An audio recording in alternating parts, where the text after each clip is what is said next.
नमस्कार. वैशालीज रेसिपी मराठीमध्ये तुम्हा सर्वांचे पुन्हा एकदा अगदी मनापासून स्वागत करते. आणि आज आपण बनवत आहोत महाशिवरात्री स्पेशल उपवासाचा अतिशय सॉफ्ट असा आलूचा पराठा. कुठलीही पूर्वतयारी न करता अगदी झटपट आपण हा आलूचा पराठा बनविणार आहोत. चला तर मग लगेच रेसिपीला सुरुवात करूया. आवडल्यास व्हिडिओला लाईक करा, भरपूर शेअर करा आणि सबस्क्राईब करा. तर अशी ही चमचमीत रेसिपी तयार करण्यासाठी आपण गॅसवरती एक कढई ठेवून घेतली आणि त्यामध्ये आता अर्धी वाटी शेंगदाणे घालून घेतले. आणि शेंगदाणे खमंग आपल्याला भाजून घ्यायचे. त्यासाठी गॅसची फ्लेम आपण इथे मीडियम टू हाय ठेवलेली आहे आणि हलकेसे डॉट पडेपर्यंत आपण हे शेंगदाणे इथे भाजून घेऊ. आणि हे बघा, आपल्या शेंगदाण्यांना छान डॉट पडले आहे आणि याचे सालंसुद्धा तडकलेले आहेत. आता या स्टेजला आपण गॅस बंद करून घेऊ आणि हे शेंगदाणे आपण एका प्लेटमध्ये काढून पूर्णपणे गार करून घेऊ. परत गॅसवरती कढई ठेवून गॅस सुरू करून घेतला आणि आता आपण भाजून घेणार आहोत साबुदाणा. इथे मी नॉर्मल साबुदाणा घेतलेला आहे. तुमच्याकडे जो अवेलेबल असेल, मोठा, मध्यम किंवा बारीक, तो घेतला तरीही चालेल. आता हा साबुदाणासुद्धा आपल्याला भाजून घ्यायचा आहे. म्हणजे खूप आपल्याला इथे हा साबुदाणा भाजायचा नाही आहे, तर हलकंसं मॉइश्चर काढायचं आहे. म्हणजे आपल्याला या साबुदाण्याची पावडर तयार करून घ्यायची आहे. हलकासा साबुदाणा भाजून घेतला ना की पावडर खूप छान बनते.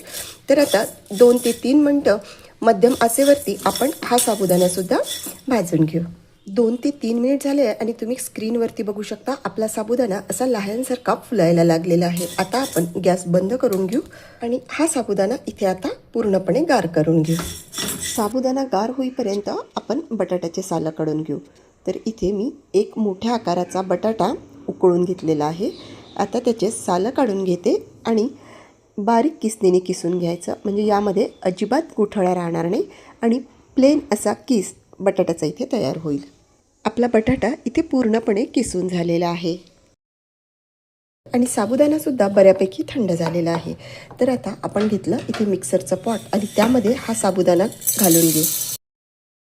या साबुदाण्यामध्येच आपण 10 ते 15 मिरे घालून घेऊ. त्यामुळे आपल्या या पराठ्याला टेस्ट खूप छान येईल. आणि तसंच आपण यामध्ये अर्धा चमचा जिरे घालून घेऊ आणि झाकण लावून हे जेवढं आपल्याला बारीक करता येईल तेवढं बारीक करून घेऊ. आणि हे बघा, छान प्लेन अशी पावडर इथे आपण तयार करून घेतलेली आहे. अशी ही तयार पावडर आता आपण एका प्लेटमध्ये काढून घेऊ. त्यानंतर मिक्सरच्या चटणी पॉटमध्ये अर्धे शेंगदाणे घालून घेऊ आणि 2 हिरव्या मिरच्या घालून हे सुद्धा छान बारीक वाटून घ्यायचं. बिलकुल जाडसर वाटायचं नाही, अगदी बारीक वाटून घ्यायचं. आणि हे बघा, इथे आपलं हे मिरची आणि दाण्याचं सुद्धा वाटण छान बारीक वाटून झालेलं आहे. आता हे वाटण आपल्याला एका बाउलमध्ये काढून घ्यायचं आहे. आता याचा आपल्याला गोळा तयार करून घ्यायचा असल्यामुळे एक आपण इथे मोठं बाउल घेतलं आणि त्यामध्ये आता हे सगळं आपण घालून घेऊ.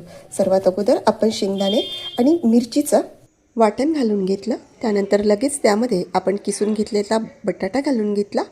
भरपूर सारी कोथिंबीर घालून घेतली. जर तुम्हाला उपवासाला कोथिंबीर चालत नसेल तर नाही घातली तरीही चालेल. अंदाजे आपल्या चवीनुसार मीठ घालून घेतलं आणि त्यानंतर आपण घालून घेऊ साबुदाण्याचं पावडर. साबुदाण्याचं पावडर पूर्ण न घालता थोडंसं अर्धी वाटी पावडर आपण बाजूला काढून ठेवू.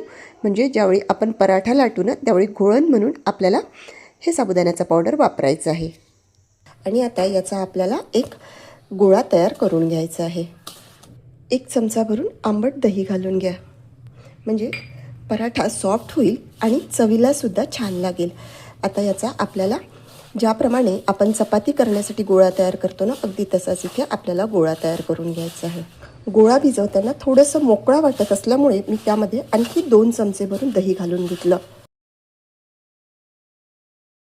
आणि आता आपण इथे त्याचा छान गोळा तयार करून घेऊ. बघा, अगदी छान गोळा इथे आपला तयार झालेला आहे. ज्याप्रमाणे आपण चपाती करण्यासाठी गोळा करतो अगदी तसाच गोळा इथे तयार झालेला आहे. 1 बटाटा आणि 1 वाटी साबुदाणा आणि अर्धी वाटी शेंगदाण्यापासून 2 लोकांना पुरेल एवढे आलूचे पराठे इथे तयार होतात. भिजवताना थोडा घट्ट वाटलं तर 1-2 चमचे पाणी घालून सॉफ्ट गोळा इथे आपल्याला याचा तयार करून घ्यायचा आहे. आपण इथे साबुदाणा न भिजवताच वापरलेला आहे. त्यामुळे हा गोळा आपल्याला 10 मिनटासाठी रेस्ट करायला ठेवून द्यायचा आहे. म्हणजे यामध्ये जो आपण साबुदाणा वापरलेला आहे ना, तो सुद्धा छान फुलून येईल. पीठ मुरतपर्यंत आपण आता यासोबत खायला लागणारी चटणी तयार करून घेऊ. तर त्यासाठी मी परत इथे एक चटणी पॉट घेतलं आणि त्यानंतर आपण घेतलं इथे थोडंसं सुकं खोबरं, ओलं असेल तरी चालेल, शेंगदाणे, कोथिंबीर आणि एक हिरवी मिरची. आता हे सगळं आपण यामध्ये घालून घेऊ. एक चमचा भरून दही घालून घ्या. जर दही नसेल चालत तर त्यामध्ये अर्ध्या लिंबाचा रस घातला तरीही चालेल. एक पाव चमचा भरून मीठ घालून हे आपण सरसरीत वाटून घेऊ. आणि हे बघा, छान सरसरीत अशी आपली ही चटणी इथे वाटून झालेली आहे. अशी ही चटणी आता आपण एका बाउलमध्ये काढून घेऊ. आपली इथे चटणी तयार झालेली आहे. अशी ही तयार चटणी आता आपण बाजूला ठेवून देऊ. खायला अतिशय टेस्टी लागते. 10 मिनिट झालेलं आहे आणि यामध्ये घातलेला साबुदाणासुद्धा छान फुलून आलेला आहे. गोळा हलकासा पहिल्यापेक्षा कडक आलेला आहे. वाटलं तर थोडंसं 1 ते 2 चमचे पाणी घालून गोळा छान मळून घ्यायचा आहे. ज्याप्रमाणे आपण भाकरी करण्यासाठी गोळा मळतो ना, अगदी तसाच गोळा आपल्याला इथे मळून घ्यायचा आहे. गोळा छान मळला ना की आपले पराठे छान सॉफ्ट बनतात. आता थोडंसं पाणी घेऊन मी हा गोळा मस्त मळून घेतलेला आहे आणि तुम्ही बघू शकता छान सॉफ्ट असा गोळा इथे तयार झालेला आहे. आता यामधून आपण मोठ्या लिंबा एवढा गोळा काढून घ्यायचा, हातावरती गोल करून घ्यायचा आणि या साबुदाण्याच्या पिठामध्ये बुडवून त्याचा आपण व्हिडिओमध्ये दिसत असल्याप्रमाणे पोळपाट लाटण्याच्या साहाय्याने पराठा लाटून घ्यायचा. पराठा लाटताना खूप जाड लाटायचा नाही किंवा एकदम पातळसुद्धा लाटायचा नाही. मध्यम जाडीचा आपल्याला इथे पराठा लाटून घ्यायचा आहे. आणि हे बघा, इथे आपला हा पराठा छान लाटून झाला आहे. ना जास्त पातळ ना जास्त जाड. आता याचे काठ इथे असे फाटलेले आहे. तर आपल्याकडे जो एक डबा असतो त्या डब्याचं झाकण घेऊन हा पराठ्याला असा छान गोल शेप देऊन द्यायचा. म्हणजे पराठा दिसायला खूप छान दिसतो. आणि हे बघा, इथे आपला हा पराठा तयार झालेला आहे. असा हा तयार पराठा आपण एका प्लेटमध्ये काढून घेऊ. आणि ज्याप्रमाणे मी पहिला पराठा लाटला ना, अगदी तसंच इथे दुसरा पराठा आणि तिसरा पराठासुद्धा लाटून घेते. गॅसवरती आपण साधा चपातीसाठी वापरतो तोच तवा घेतलेला आहे. निर्लेपचा तवा वगैरे इथे वापरायची गरज नाही. त्यानंतर त्यावरती अर्धा चमचा भरून तेल घालून तेल सगळीकडे एकसारखं पसरवून घ्यायचं आणि गॅस सुरू करून घ्यायचा. तवा मध्यम तापला की त्यावरती पराठा घालून घ्यायचा. वरच्या साईडने हलकासा कोरडा झाला की सराट्याच्या साहाय्याने व्हिडिओमध्ये दिसत असल्याप्रमाणे पहिल्यांदा पराठा सोडवून घ्यायचा आणि त्यानंतर असा पराठा पलटवून घ्यायचा. पहिला पराठा असल्यामुळे थोडासा चिकटतो, परंतु नंतरचे पराठे मात्र अगदी इझिली आणि खूप छान निघतात. आता वरून परत अर्धा चमचा भरून तेल घालून घ्यायचं. परत सराट्याच्या साहाय्याने पराठा परतवून घ्यायचा आणि मस्त हलकेसे गोल्डन डॉट पडेपर्यंत दोन्हीही बाजूनी खरपूस पराठा भाजून घ्यायचा. अशा पद्धतीने भाजलेला पराठा खायला खूप छान लागतो. जर तुम्ही तेल खात नसाल तर त्याऐवजी तूप वापरा. आणि असा हा अलटी-पलटी करून मस्त डॉट पडलेला पराठा एका प्लेटमध्ये काढून घेऊ. बघा, खूप सुंदर असा आपला हा पराठा तयार झालेला आहे. आता पहिल्याप्रमाणेच आपण दुसरा पराठासुद्धा तव्यावरती घालून भाजून घ्यायचा. अगदी 1 ते 1.5 चमचा तेल आपल्याला या पराठ्याला लागतं. तुम्हाला वाटलं तर तेल घाला, नाही वाटलं तर बिना तेलाचासुद्धा तुम्ही हा पराठा बनवू शकता आणि बिना तेलाचा पराठासुद्धा अतिशय सॉफ्ट बनतो आणि चवीलासुद्धा खूप छान लागतो. आणि हे बघा, इथे आपला हा दुसरा पराठासुद्धा झालेला आहे. अशाच पद्धतीने आपण इथे सर्व सारणाचे पराठे तयार करून घेऊ. आता हे बघा, तिसरा पराठा भाजताना मात्र मी अजिबात तेल न घालता हा पराठा भाजते आहे.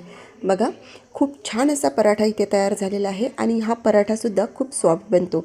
अशा पद्धतीने आपले इथे तेलाचे किंवा तुपाचे आणि बिना तेला तुपाचे सुद्धा पराठे तयार झालेले आहेत. आणि हे बघा, इथे आपला हा आलूचा उपवासाचा पराठा तयार झालेला आहे आणि तुम्ही बघू शकता छान सॉफ्ट असा पराठा इथे तयार झालेला आहे. खायला तर अतिशय टेस्टी लागतो. तुम्ही हा पराठा बिना तेलाचा सुद्धा बनवू शकता. बघा, छान सॉफ्ट पराठा इथे आपला हा तयार झालेला आहे. चटणीसुद्धा चवीला अप्रतिम झालेली आहे. अशी ही चटणी या पराठ्यासोबत खूप छान लागते. एकदा नक्की ट्राय करून बघा. थोडा जरी व्हिडिओ आवडला असेल तर व्हिडिओला लाईक करा, भरपूर शेअर करा आणि सबस्क्राईब करा. चला तर मग भेटूया पुन्हा एकदा अशाच मस्तशा व्हिडिओमध्ये. धन्यवाद.